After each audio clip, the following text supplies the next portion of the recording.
Good evening, Philadelphia Eagles fans, and good evening, NFL fans, to week, I believe it's 12 of the 2020 coronavirus football season. With this week, Monday Night Football, our Birds take on the Seattle Seahawks. And I saw a headline saying a big game against the Eagles, like the Seahawks. I don't know if they're looking at it like that because they've owned us last couple times they've played us. But obviously our Birds coming off of a crushing defeat to the hands of the Cleveland Browns. A shout out to my buddy Steve. Yes, you guys whooped us. It's close in the score, but man, we just looked not so good. Also, this is the first time we are going to be starting a game in the last couple weeks where we're not in first place. Yes, I regret to say, especially to my buddy Javier, we are not in first place. The New York Football Giants are now in first place because they beat, Cincinnati today. Washington football team beat Dallas on Thanksgiving. It was a beating at the end, especially the 21 points in the fourth quarter. So with what happened on Thanksgiving and what happened today, our Philadelphia Eagles currently are in third place in the division. Weird thing is, if we lose, we'll stay in third place. If we win against Seattle tomorrow night, we will be in first place with 4 victories. Okay. That being said, man, game against Cleveland was not good. Didn't feel good. I know a very deflating play was the pick 6. And from the entertainment factor, without trying to take things too personal, like, Michael Jordan, Last Dance kind of thing, it was just not fun to watch when it seems like we're playing sloppy football. On top of, I've always talked about how our running backs have a great yards per carry, and it doesn't seem like we're leaning on them as much as we should. And then just as we have just lost to the Giants and to Cleveland, things seem like they're spiraling out of control. Obviously, the big talk is, what are we going to do with Carson Wentz? Are we going to sit him for Jalen Hurts? Jalen Hurts, is he going to get more time with the first team offense? Are we going to do more Wildcat or have Carson Wentz on the side? Who knows?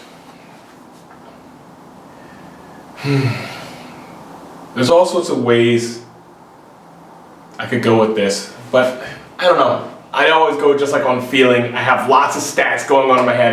I did watch some games today. Big shout out to my buddy Jermaine Pickett. Watches some of the videos sometimes. Navy buddy of mine.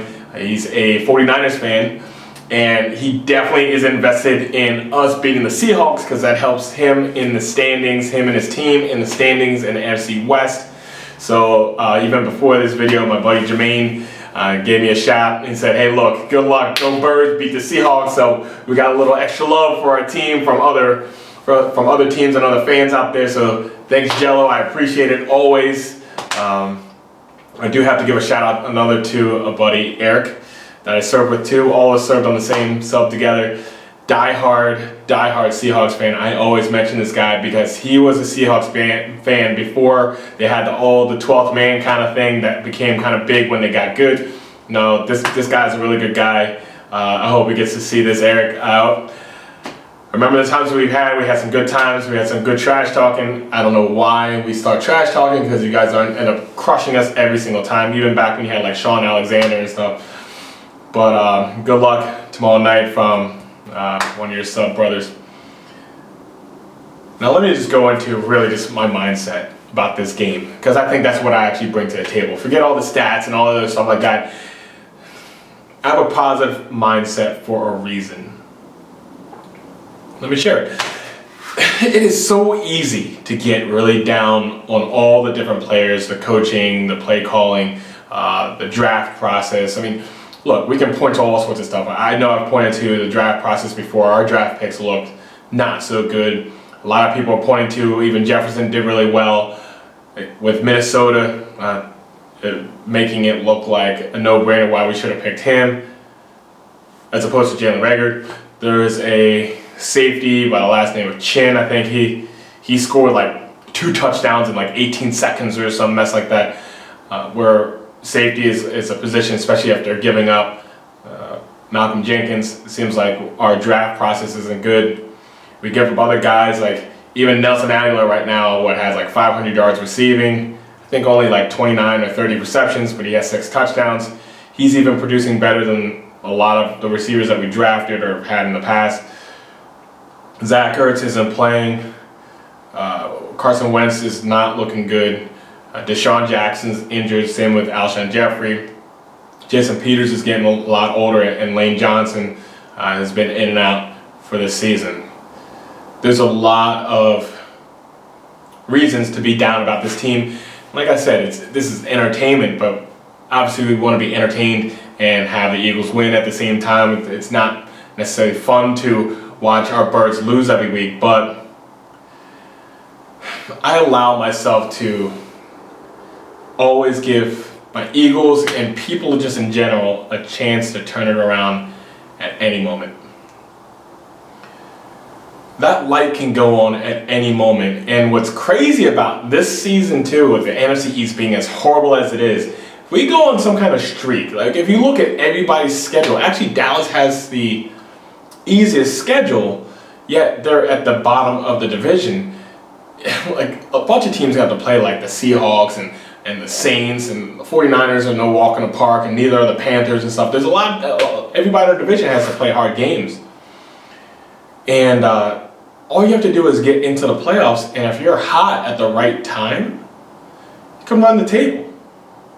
Yeah, we've had a lot of issues, and I really think Doug Peterson got very fortunate to have Frank Wright with them, have all the players in place, post Chip Kelly, and then did some really key free agents like LeGarrette Blount and Alshon Jeffrey at the time and stuff. And everything just culminated together. The injury to Carson Wentz, where he was on fire, but then swap it over to a Nick Foles, to where Wright really understands Foles and his skill set, but then the whole league kind of was like paying in on Wentz and studying him. And then when Foles came in, it was a different dynamic, so it's hard to reset all this stuff, and we benefited from it.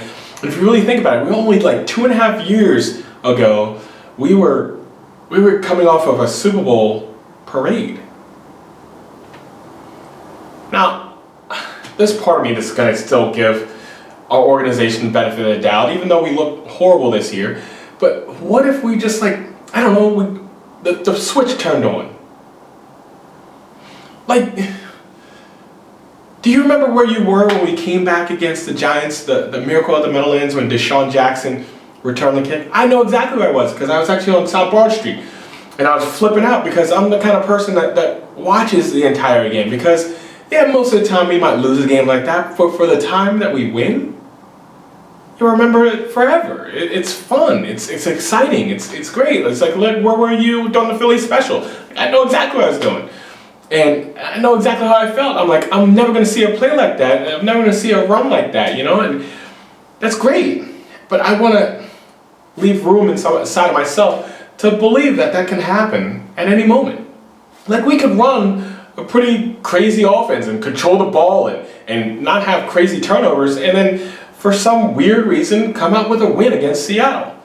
Now, can I sit here and game plan it, or even if I say, this is what we should do, because I've been talking nonstop about Greg Ward passing the ball at least once and doing misdirection. I mean, I saw that during the San Fran Rams game today, where, you have Mullins in. He's not some great quarterback or so, but you're doing a lot of misdirection to give him time, and it worked a lot. You have Debo, what you got on my 40? Sorry, I had to say it. You have a lot of misdirection at the beginning to keep everybody at bay, and then we could do that with the players that we have, and we don't have to have crazy superstars, and we have to do just enough. I want to be that fan that's there for it. I want to be that fan that's supporting, even though we can't be in the stands. That's one thing that hurts, is that we can't be in the stands. We can't have tailgate. We can't distract ourselves. Like right now, we're really just locked in on how the team's actually performing. So it's like, my gosh, it can get frustrating because we don't have all those other distractions at a stadium, which normally I would be going to. But hey, we can put on the ribs, get some corn on the cob, and put on the game, and then root on whoever. And maybe we do something cool. Are the odds in our favor? No. But isn't that the Philly way? I'm not going to make any crazy predictions score-wise. I just hope we have a click and win. That's it. Yeah, it looks bad losing to the Giants and to the Browns. Yeah. That was yesterday. Just like I deal with people, I'm going to leave room for us to get back up on our feet. I want to be part of that group that is in the corner of my birds no matter what. Until it's over. It ain't over till it's over. It's kind of how I work with everything. So this week is no different. Odds are against us. Nobody's giving us a chance. Lately we've looked horrible.